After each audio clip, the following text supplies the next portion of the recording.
ಜೋರಾಗಿ ಸರ್ ಜೋರಾಗಿ. ಹಾವೇರಿ ಜಿಲ್ಲೆಯ ಕಟ್ಟಡಿ ತಾಲೂಕಿನಿಂದ ನೇಪಾಳ ಪ್ರವಾಸದ ಪ್ರಯುಕ್ತ ನಾವೆಲ್ಲರೂ 12 ಜನ ಅಂದರೆ 6 ಫ್ಯಾಮಿಲಿಯವರು ಬಂದಿದ್ವಿ. ನಿನ್ನೆ ದಿವಸ ಸ್ವರ್ಣಜೋಳ ಹಾಲ್ಟಾಗಿ ಪೋಖ್ರಾದಿಂದ ಹಾಲ್ಟಾಗಿದ್ವಿ. ಪೋಖ್ರಾದಿಂದ ಎಷ್ಟು ಕಟ್ಕೊಂಡು ಹೋಗ್ತಾ ಇದ್ವಿ. ಕಟ್ಕೊಂಡು ಹೋಗೋಂಥ ಸ್ಥಳದಲ್ಲಿ ಬರೀ 50 ಕಿಲೋಮೀಟರ್ ದೂರದಲ್ಲಿ ಆ ಪ್ರವಾಹ ಆಗಿದ್ದು ನಮಗೆಲ್ಲ ವಿಷಯ ತಿಳಿಯಿತು.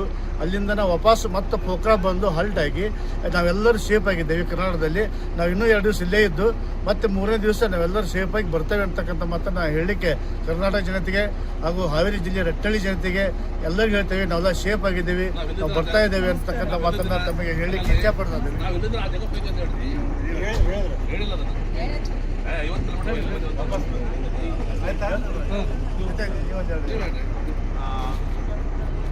ನೀವೆಲ್ಲ ನೋಡಿರ್ಬೋದು, ಇವತ್ತು ಅಲ್ಲಿ ನೇಪಾಳದಲ್ಲಿ ನಡೆದಂಥ ದುರಂತದಕ್ಕಿಂತ ನಾವು ಅಲ್ಲಿ ಹೋದಾಗ ಒಂದು 20 ಕಿಲೋಮೀಟ್ರ್ ಅಂತರದಲ್ಲಿ ಮಾತ್ರ ಇನ್ಸಿಡೆಂಟು ನಡೆದಿದ್ದು.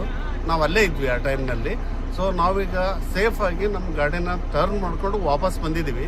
ವಾಪಸ್ ಬಂದುಬಿಟ್ಟು ನಾವು ಒಂದು ಹಾಲ್ಟ್ ಆಗಿ ನೆಕ್ಸ್ಟ್ ನಮ್ಮ ಮುಂದಿನ ಪ್ರವಾಸ 7 ದಿನ ಪ್ರವಾಸನ ಕಂಪ್ಲೀಟ್ ಮಾಡಿಕೊಂಡು ನಾವು ಬರ್ತಾ ಇದ್ದೀವಿ. ಈಗ ಸದ್ಯ ನಾವು ಸೇಫ್ ಇದ್ದೀವಿ ಅಂತ ಹೇಳಕ್ಕೆ ಇಚ್ಛೆ ಪಡ್ತೀವಿ.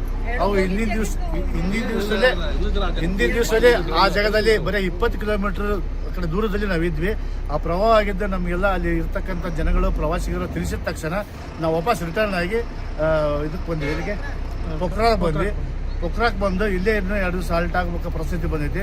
ಒಂದು 50 ನ್ಯಾಷನಲ್ ಹೈವೇಗಳು ಎಲ್ಲವೂ ಸ್ಥಗಿತ ಆಗಿದ್ದವು, ಬಂದಾಗಿದ್ದವು. ಅದಕ್ಕೆ 2 ದಿವಸ ನಾವು ಇಲ್ಲೇ ಹಾಲ್ಟ್ ಆಗಿ ನಾವು ಮಾರನೇ ದಿವಸ ನಾವು ಸೇಫ್ ಆಗಿ ನಮ್ಮ ಹಾವೇರಿ ಜಿಲ್ಲಾ ರಟ್ಟಳಿಗೆ ಬರ್ತೇವೆ ಅಂತಕ್ಕಂಥ ಮಾತನ್ನು ಎಲ್ಲರೂ ಹೇಳಲಿಕ್ಕೆ ಬಯಸ್ತಾ ಇದ್ದೀನಿ. ನಮಸ್ತೆ, ಜೈ ಹಿಂದ್, ಥ್ಯಾಂಕ್ಸ್.